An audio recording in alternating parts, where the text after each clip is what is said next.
مانی کردو ئەوها لە بەهەشتی پڕ لە ناز و نیعمەتا کۆمان بکاتەوە. یاخوا بەخێر بن برا بە ڕێزەکانم بۆ ماڵەکەی خوای گەورە. خوای گەورە ماندووبوونتان بکاتە توێشوێک بۆ قیامەتان و بۆ بێتە هۆی لێخۆشبوون و ڕەزامەندی خۆی. خوای گەورە و میهرەبان لە قورئانی پیرۆزە لە چەندەها شوێندا ئامۆژگاری ئێمە دەکا دەفەرمێ وەسارعوا إلى مغفرة من ربكم وجنة عرضها السماوات والأرض أعدت للمتقين.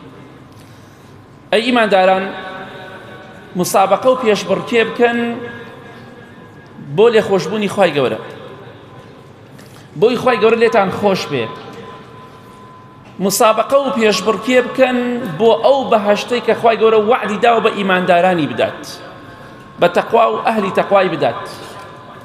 جا پێویستە ئێمە هەوڵ بدەین، نەک مانگی ڕەمەزان، دوای مانگی ڕەمەزانیش خۆشەویستی ماڵەکانی خوا لە دڵمان نابێت، خۆشەویستی عیبادەت و خواپەرستی لە دڵمان نابێت. پێم خۆش بوو باسی هەوڵ و تێکۆشانی پیاوێکی خواناز بکەم بۆ بەهەشتی خوا، بۆی ئینشاڵڵا ئێمەش دەرز و عیبرەت لە ژیانی پیاوچاکان وەرگرین، چونکە ئێمە ئەگەر خراپەکار بین لە کاروانی ئەوان دوا دەکەوین، لە کاروانی ئەهلی بەهەشت دوا دەکەوین. لە سەردەمی سەحابە و تابعیندا پیاوچاکێک دەفەرمێ کە ناوی هیشامی کوڕی یەحیایە، دەفەرمێ ئەم شتەم بە چاوی خۆم بینیوە، خۆم بە چاوی خۆم بینیمە. بۆ ئێوەی باس دەکەم لە ساڵی 38 کۆچیە، دەفەرمێت ئێمە جیهادمان لەکرد لە پێناو خوادا سەحابە و تابعین لەگەڵ ڕۆمەکاندا، دژی ڕۆمەکان جەنگمان دەکرد. پیاوێکمان لەگەڵا بوو ناوی سەعیدی کوڕی حارث بوو، ڕەحمەتی خوای لێ بێ. سەعید بەڕاستی سەعید و بەختەوەر بوو، ژیانی خواناسان تەنها بەسەرهات و چیرۆکێک نییە، دەرز و عیبرەت و ئامۆژگاریە کە زانایان بۆ ئێمەیان باس کردووە، بۆی بە خۆماندا بچینەوە چاو لەوان بکەین، چاو لە کەسێکی بێدین نەکەین کە بەرەو دۆزەخمان دەبات. دەفەرمی ئەم پیاوە سەعیدی کوڕی حارث ڕەحمەتی خوای لێ بێ عیبادەتێکی زۆری هەبوو، لە شەودا شەونێژی دەکرد، لە ڕۆژدا بە ڕۆژوو دەبوو، لە کاتێکە لە پێناو خوادا شەڕەشمشێری دەکرد. ئەمە هەموو کەسێ پێی ناکرد. تۆ خەریکی جیهاد بی لەگەڵ ڕۆمەکانە شەڕ بکەی کە چەندێ بە قووەت و بەهێز بوون، بەڵام لەگەڵ ئەوەشدا تۆ بە ڕۆژوو بیت. ئەمە بەڕاستی پاڵەوانی دەوێت، ئیمانداری دەوێت. ئەوان زۆر تا مەزڕووی عیبادەتی خوا بوون. دەفەرمێ ئەم پیاوە بە ڕێزە ڕەحمەتی خوای لێ بێ ئێمە حەسری قەڵایەکی ڕۆمەکانمان کرد، قەڵای ڕۆمەکانمان حەسر کرد، دەوریماندا تۆقماندا. ئەفەرمێ ئەم پیاوە تەماشام کرد عیبادەتێک دەکا لە شەودا، ئەوەندە شەو نوێژ دەکا خۆم لەبەر چاو کرد. سبحان الله، ئەم سەعیدە بۆ ئەوەندە لە خوا ترسێ، بۆ ئەوەندە خۆی ماندوو دەکات. بێگومان شوێنی پێغەمبەری خوا کەوتووە صلی الله علیه وسلم، جارێەوە بە تابیانی نەخەوتووە شەو نوێژی کردووە. بەڵێ دەفەرمێت دەموت ڕەحمەتی خوات لێ بێ تۆزێ ڕەحمە نەفسی خۆت بکە، بە ڕۆژ جیهادەکەی بە ڕۆژووی، بە شەو خەریکی شەو نوێژ و عیبادەتی. ڕەحمە نەفسی خۆت کە نەفست حەقی بەسەرتەوە هەیە. دەیفەرموو براکەم ئێمە چەند هەناسەیە کە دەیدەین و هەناسەکانمان ژمێرداوە و چەند ڕۆژێکە لە ژیانی دنیادا دەژین و کۆتایی پێدێ، بێگومان کۆتایی پێهات. ئێمەش بە هەمان شێوە ژیانمان و تەمەنمان کۆتایی پێدێت ئەمڕۆ یا بەیانی. بەخوا برای بەڕێزم، سوێن بەخوا چەندەها کەسم لە بیرە پارێکە لەگەڵ ئێمە لە لێتۆ قەدرا بوو، شەوان دانیش گوێ لە وتار دەگرت، قورئانی دەخوێنە، بەخوا تەراویحی دەکرد، خوا لێیان خۆش بێ، ئێستا لە ژێر خۆڵدان. ئەمە ژیانی دنیایە.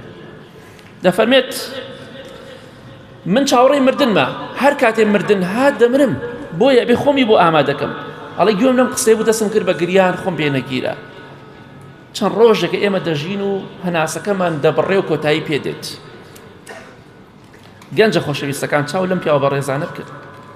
پیاوی گەنج بۆ خوا سڵحاو دەبێ بەم شێوەیە بێت.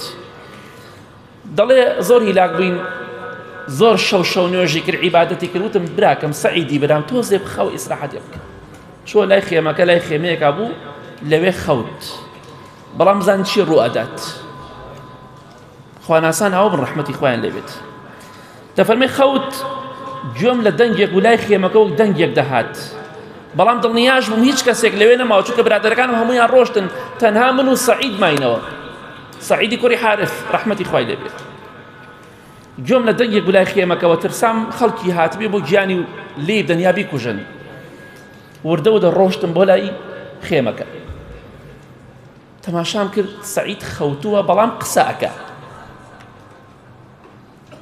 بەدەم خەوەوە قسە ئەکات بەڵێ ئەفەرمێ قسە ئەکات قسەکانیم حیفظ کرد چی وت قسەکانیم حیفظ کرد سبحان الله دەفەرمێ پێ ئەکەنی و قسەیە کرد پێ ئەکەنی لە خەودا و قسەیشی دەکرد پێغەمبەری خوا صلی الله عليه وسلم دەفەرمێ خەوی خۆش مزگێنی خوای پەروەردگارە بۆ ئینسانی ئیماندار خەوی ناخۆشی لایەنی شەیطانەوەی ئیهمالی کرد پشت بەخوا بەسن هیچ شتێک نییە ئینشاءالله بەڵێ دەفەرمێ دەستی درێژ کرد سەعید دەستی ئاوا درێژ کرد دوایی دەستی ئاوا بە سووکی گەڕانەوە